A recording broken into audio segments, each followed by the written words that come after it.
Pemirsa, masih di IDX dengan session closing, kita ke topik pilihan. Di mana indeks harga saham gabungan rebound 2,49% ke level 6.539 di perdagangan sesi pertama Rabu 5 Maret 2025, terdorong mayoritas sektor yang menghijau.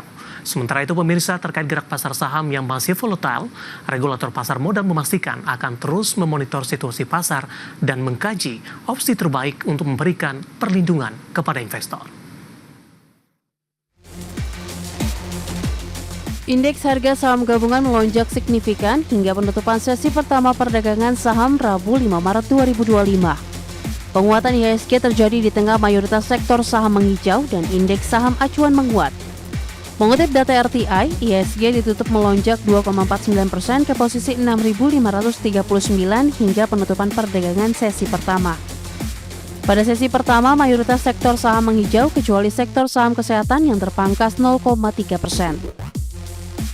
Penguatan IHSG lebih dari 2% ditopang oleh melaju positifnya sejumlah saham Big Caps, diantaranya saham BBNI, BMRI, BBRI, BBCA, TPIA, dan saham brand.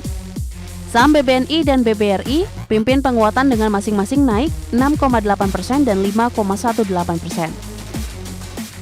Lebih lanjut, menguatnya IHSG dinilai sejalan dengan bursa saham Asia Pasifik yang sebagian besar menguat pada Rabu 5 Maret 2025.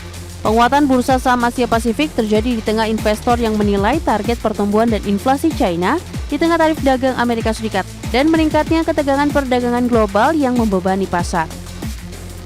Sementara itu, terkait gerak pasar saham yang masih volatil, regulator pasar modal dalam hal ini OJK memastikan akan terus memonitor perkembangan situasi pasar serta akan terus mengkaji opsi terbaik untuk memberikan perlindungan kepada investor.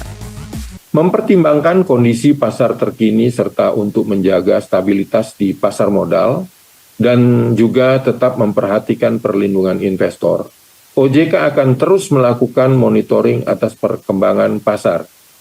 Sebagai langkah awal, OJK akan menunda implementasi kegiatan short sell saham.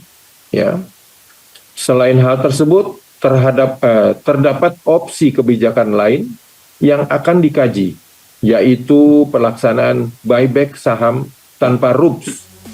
Adapun sebagai langkah awal untuk menenangkan pasar, OJK memutuskan untuk menunda implementasi kegiatan short selling saham.